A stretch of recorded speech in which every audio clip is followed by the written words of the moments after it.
আদালতে গিয়ে ডিভোর্স পেপারে নিজে সাইন করে অনুভব বনলতাকে ডিভোর্স দিল।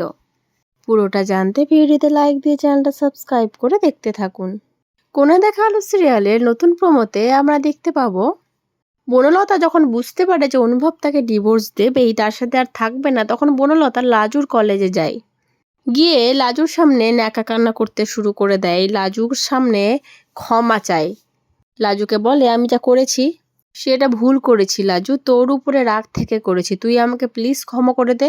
আর অনুভবও আমার সাথে থাকতে চায় না, তুই একমাত্র পারবি অনুভবকে বোঝাতে, প্লিজ তুই অনুভবকে বোঝা। আমার আর অনুভবের সম্পর্কটা যাতে এইভাবে শেষ না হয়, তার জন্য তুই একবার চেষ্টা কর লাজু।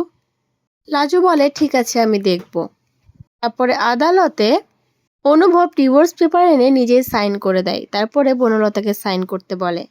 বনলতা তখন কান্নাকাটি করতে শুরু করে দেয়। লাজু অনুভবকে বোঝানোর চেষ্টা করে যে তুমি প্লিজ বনলতা দিদিকে ক্ষমা করে দাও, আর একটা সুযোগ দাও। তুমি যে আমাকে ছুঁয়ে দিব্যি দিয়েছিলে, তুমি বনলতা দিদিকে কখনো ছাড়বে না, তাহলে তুমি কেন এভাবে ছেড়ে দিচ্ছ বনলতা দিদিকে, কেন এভাবে ডিভোর্স দিচ্ছ? অনুভব তখন বলে, লাজু, আমি তোমার আর কোনো কথা রাখতে পারবো না, আমি বনলতার সাথে আর থাকতে পারবো না, আমি থাকতে চাইও না, সেই জন্য ডিভোর্সটা দিচ্ছি, তুমি প্লিজ এখানে আর কিছু বলতে এসো না। তখন লাজু বনলতার কাছে গিয়ে বলে, বনলতা দিদি, আমি চেষ্টা করলাম অনেক বোঝানোর, কিন্তু খিটকেল আমার এবারে কোনো কথাই শুনবে না, ও তোমাকে ডিভোর্সটা দেবে, আমাকে তুমি ক্ষমা করে দাও, আমি পারলাম না আর এবারে তোমাদের জন্য কিছু করতে। বনলতা তখন চিৎকার করে কেঁদে ওঠে।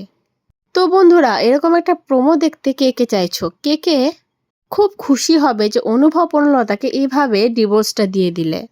কারণ বনলতার সামনে থেকে সরে গেলে লাজু অনুভবের খুব তাড়াতাড়ি মিল হবে।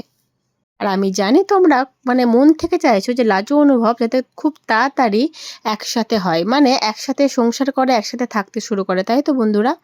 তো কেমন লাগবে এই প্রোমোটা অবশ্যই কমেন্ট করে জানিও। পরবর্তী আপডেট নিয়ে তাড়াতাড়ি আসি, সঙ্গে থেকো, সাথে থেকো, চ্যানেলটা সাবস্ক্রাইব করে দিও। ধন্যবাদ।